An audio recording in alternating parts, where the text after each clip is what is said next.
Good morning. I want to make a video today talking about a questioning strategy that we use in reading class.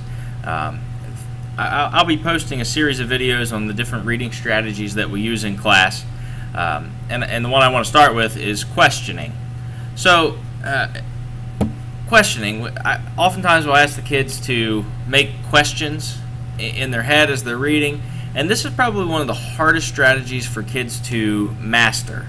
So I'd like to take an opportunity to show you what I'm expecting when I ask you to make questions. So if we take a look here, why do we use the strategy? Oftentimes I get the question, Mr. Brown, why do I have to do this? Why do I have to make questions? Can't I just read the book and be done with it? Well, we use the strategy because we want to ask ourselves questions along the way to help us focus on various parts of the story. By asking ourselves questions, it kind of puts that question in the back of our mind, so we can, as we read on through the story, we can say, oh, I was right about that, or it gives me something to focus on to see if I'm going to be right as I read on through the story. So that's why we do it. Now I want to talk about how to do it. So, big question, what to ask? There are so many questions that you could ask. What do you ask? The idea is to ask questions that are what I like to call thick questions. Now, I say thick question. What does that mean? Thick questions are questions that make you think. They're not always they don't always have the obvious answer. I don't want questions like, what was the boy wearing? Most often that doesn't matter in the story. I don't want questions about why was the dog shedding? It just doesn't make sense to ask questions like that. We want to ask questions that really make us think about the story. So there are three areas that I like to focus on when using the questioning strategy. First is tone. So I have tone here. It said I want to ask a question that would say, how did the text change the mood of the story? So if there's something going on in the story that it's supposed to evoke some sad feelings, then the text should reflect that. So if it's, I think about the story Where the Red Fern Grows. If you've never read that book, I'd highly recommend it. It's a fantastic book. But I think about that story, and I think about how at one point in the story, the main character Billy, his dad is riding home, and it's a very gloomy, rainy day, and he's got his head buried down deep into his coat because it's raining, and he's riding the family's horse home, and an event had happened in the story, and I think about how the author made that such a gloomy day, and how not many people were talking in the story. So the text definitely affected the mood of the story. Because when you think about a gloomy day, you think about not such a happy time, and in that case, there wasn't a happy time in the story. So you want to think about the tone of the story and ask questions. Why? In the example I just gave, why was Billy's dad so quiet when he got home, or why didn't Billy's dad talk to him about the events that happened? So again, the tone.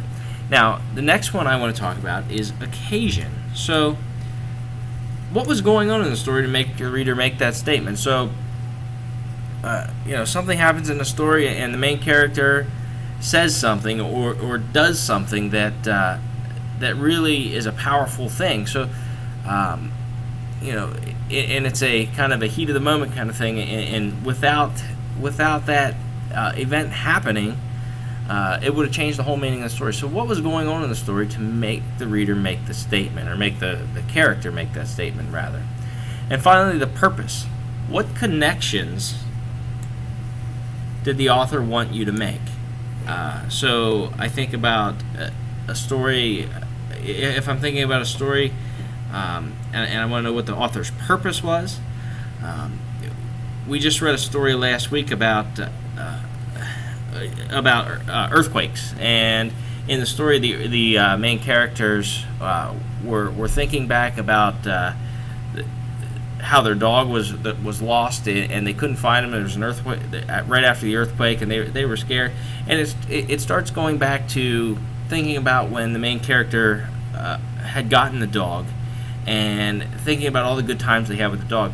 Now, you might think, well, what does that have to do with an earthquake? Well, the author's purpose there was to make the reader realize what the dog really meant to the family, and how important it was that they find him, because in times of trouble we often think about things that we take for granted, such as our pets or things that we have. So in this case, they were just worried about surviving, but they were thinking about their dog and how much the dog is lost, and they realize the author's trying to show us how much the characters really care and feel about that dog.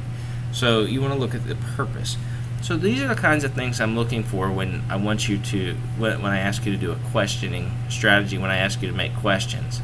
And use specific examples from the text in your question. So the person you're asking it to, if you're asking it to yourself, you can refer back to the text. If you're asking it to someone, asking the question to someone else, that person can refer back to the text. So again, they should be thick questions that are meaningful and really make you think. They're not always the easiest answer. If it has a one-word answer, it's probably not a great question to ask. So again, if you have any questions, please feel free to ask me. Hopefully this will help you out along the way. Feel free to take a look at this video anytime you need to.